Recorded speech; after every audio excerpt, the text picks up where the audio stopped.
है संगठित अपराध और एक है परिस्थितिजन्य अपराध। तो ये जो अपराध है ये संगठित अपराध, ये क्राइम है। और ऐसे अपराध का सबसे बड़ा कारण क्या है?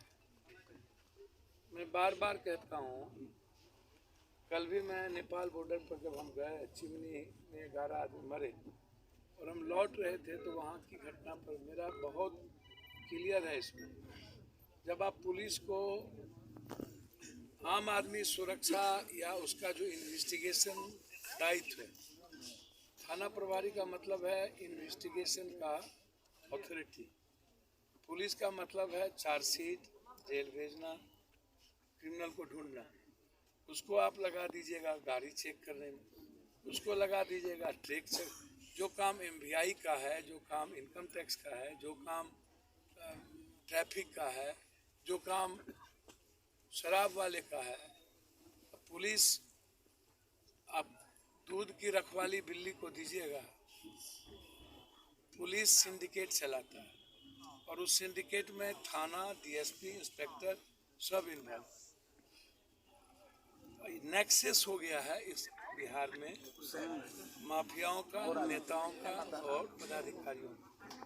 ये जितना स्थिति है अपराध का, उसमें समाज प्रोटेक्ट करती है। समाज पहले पूछता है कि मर्डर किस जात का हुआ, मारने वाला कौन जात है। जो जात मारने में रहता है वो समाज अलग हो जाता है, और जो समाज मरता है जिस जात में, लोग इसके साथ थोड़े देर हो के बात खत्म हो जाए। और कुछ दिनों के बाद एक घटना तो घटती नहीं है, एक घटना तो कोई घटा नहीं है। सुपौल दर्जनों दर्जन घटना घटित होती है, लेकिन उसकी प्रक्रिया बिल्कुल शिथिल है। तो सबसे बड़ा प्रॉब्लम है कि समाज एकदम बटा हुआ। इसको आप समझने का प्रयास। अस्सलाम वालेकुम, हम बात करते 2 मिनट में कॉल करते, उठा लीजिएगा 2 मिनट। तो इसको अपराध को रोकने के लिए ना, अपराधियों का जगह जेल नहीं। हमसे पूछिएगा तो आई एम कम्प्लीटली अनसोटेड। और सारे नेताओं का फोन नंबर सर्विलांस पर देने की जरूरत।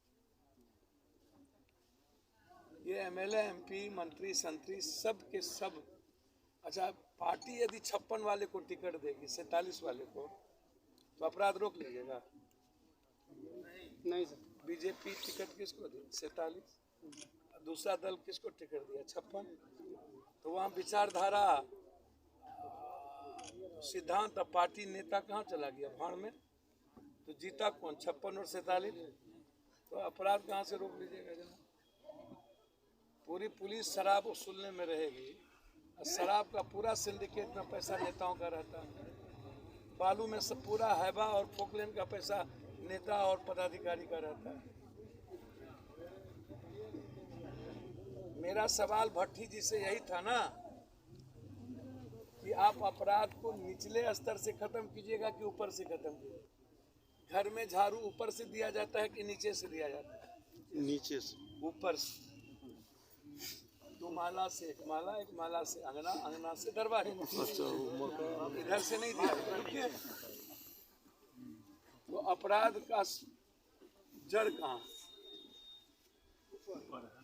तो ऊपर को चैलेंज कौन करेगा? समाज आका बना लेती है। हम तो किसी को नहीं छोड़ते, बनाए जितना समाज को आका बनाना, उसमें मेरा क्या जाना। आदमी किसी को हीरो नहीं बनाता, परिस्थितियां बनाती। अब इस समाज के बदौलत हम जिंदा नहीं ना हैं। यदि हम दुनिया में डेली बांटते हैं तो कोई सोसाइटी हमको, समाज को, इंसान तो देता नहीं होगा कि पैसा लीजिए बांटे। इसलिए अपराधियों का जगह या तो एसपीडी ट्रायल है 303 महीना के अंदर, उसको फांसी दीजिए, उसको चैन से जीने मत दीजिए। अपराध जब आप पागल बाघ को गोली मारते हैं, पागल हाथी को गोली मारते हैं, तो पागल अपराधी को भी भैया जिंदाबाद।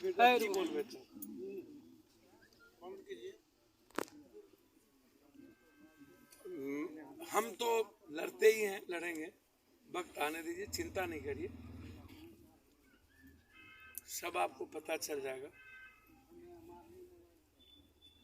मैं स्पीडी ट्रायल के लिए सीएम को कल ही चिट्ठी लिखूंगा लौटने के बाद। कल 2 बराड़ा में मर्डर हुआ है, मैं पूर्णिया से लौटूंगा।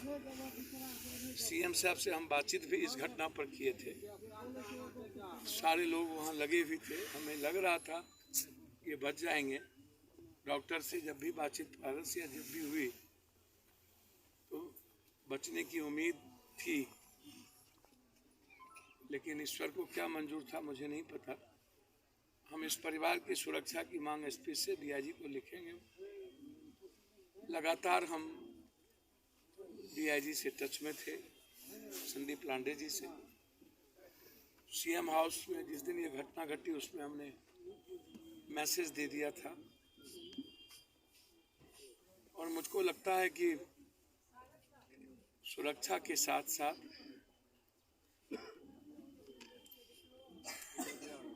जो थाना प्रभारी है त्रिवेणीगंज, वो एक जाति विशेष और समाज के कमजोर तबकों के लोगों के खिलाफ उसका एटीट्यूड है। जी सर, मैं लगातार इस थाना प्रभारी के बारे में देख रहा हूँ।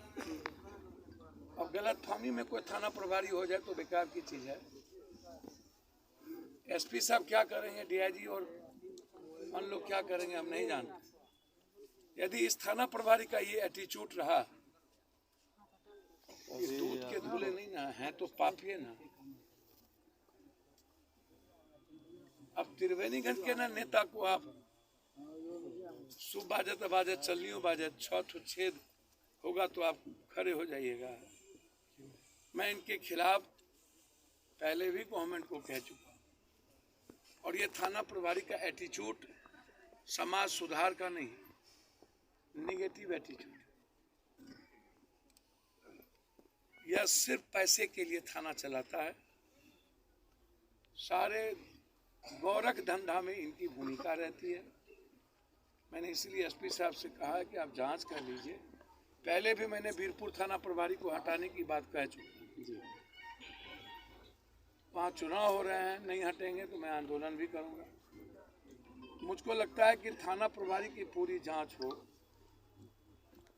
रोड जाम में जिस तरीके से जनप्रतिनिधियों का नाम दिया गया, एसपी साहब ने कहा एक भी नाम नहीं होगा, जबकि उन्होंने समाज को समझाने का काम किया।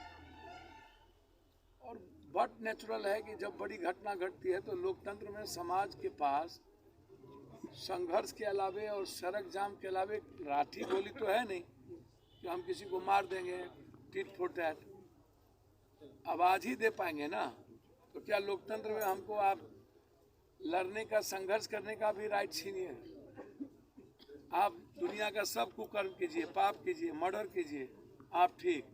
यदि हम आवाज देंगे तो हम गलत। अब 353 धारा से डरना भी नहीं चाहिए। हम पर डेली 10 तो 353। अब कल बीएसएससी के मामले में फिर केस हुआ हम हमारे लड़कों पर। जब आप पेपर लीक करेंगे तो आपको हम क्या छोड़ देंगे? उसमें आयोग के चेयरमैन भी हैं। अब नैतिकता की बात तो रही नहीं इस हिंदुस्तान में। अंबेडकर साहब जब संविधान बना रहे थे और जब उसको पता चलता कि एक दिन आने वाले समय में सबके सब हमाम में नंगे हो जाएंगे, चोरी होगा, मोरल ग्राउंड कुछ नहीं बचेगा, तो वो संविधान में नैतिकता अंकित कर देते। उनको क्या पता था कि सबके सब जाहिर हो जाएंगे।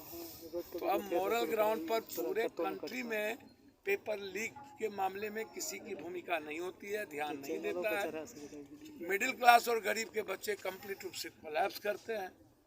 कल भी 2 केस हुए।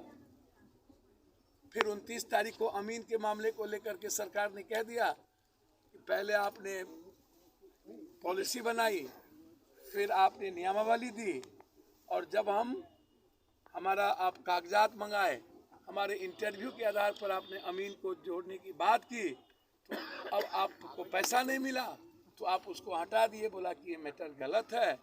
अब गलत किसने कह दिया? अब कहते आप एग्जाम लेंगे। तो 29 तारीख को हम अपने ही सरकार को घेरेंगे, निश्चित घेरेंगे। सुचित्रा कृपलानी और आचार्य कृपलानी, सुचित्रा कृपलानी मुख्यमंत्री थे, हस्बैंड थे आचार्य कृपलानी, तो सुचित्रा कृपलानी के खिलाफ धरना पर बैठ गए और लगभग 21 दिन उस अपने ही बीवी के खिलाफ रहे। लड़ना तो पड़ेगा ना। तो जो प्रतिनिधि लड़ते हैं उनको 353 की चिंता नहीं करना चाहिए। ये बहुत बड़ा मैटर है, समाज के लिए चैलेंजेबल मैटर है। चुनावी रंजिश में अगर इस तरह लोगों का कत्ल होने लगे तो कैसे लोग इलेक्शन लड़ेगा? कमजोर कोई आज हो रहा है कत्ल, क्या कोई नया हो रहा है क्या? फिर क्या नहीं आगे होगा? क्या आगे नहीं होगा? जो गरीबी है, हालात है, और शराब बंद के बाद डिलीवर बॉय 500 रुपये में पहुंचाने वाला, और नेपाल बगल में है, यहाँ का गांजा और कोरेक्स। कौन कौन नेता नाम बोले क्या? कौन कौन लोग इन्वॉल्व हैं? पेट में दर्द हो जाएगा, फिर कहेगा पप्पू यादव की बिगड़ेल बोल।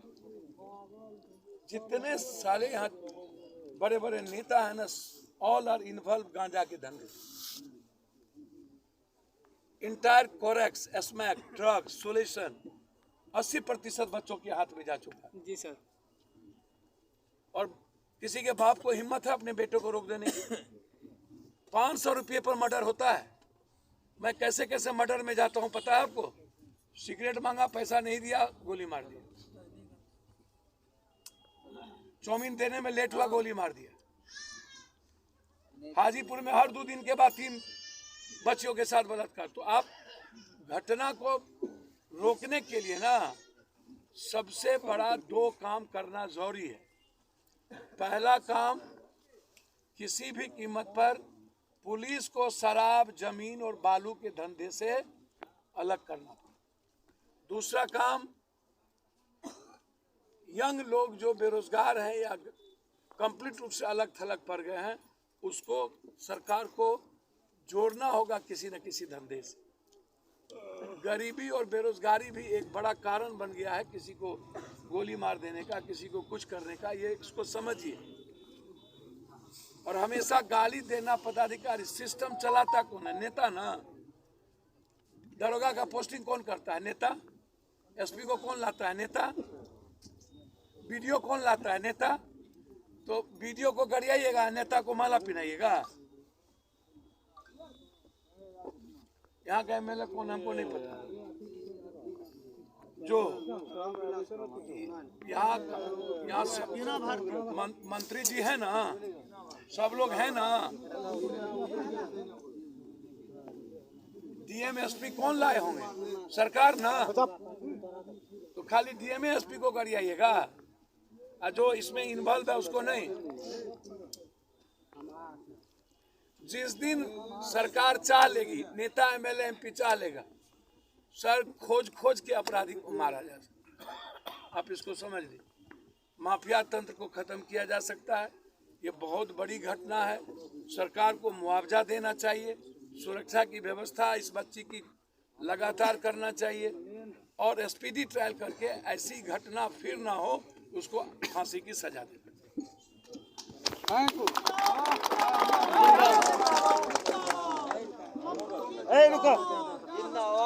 जिंदाबाद जिंदाबाद।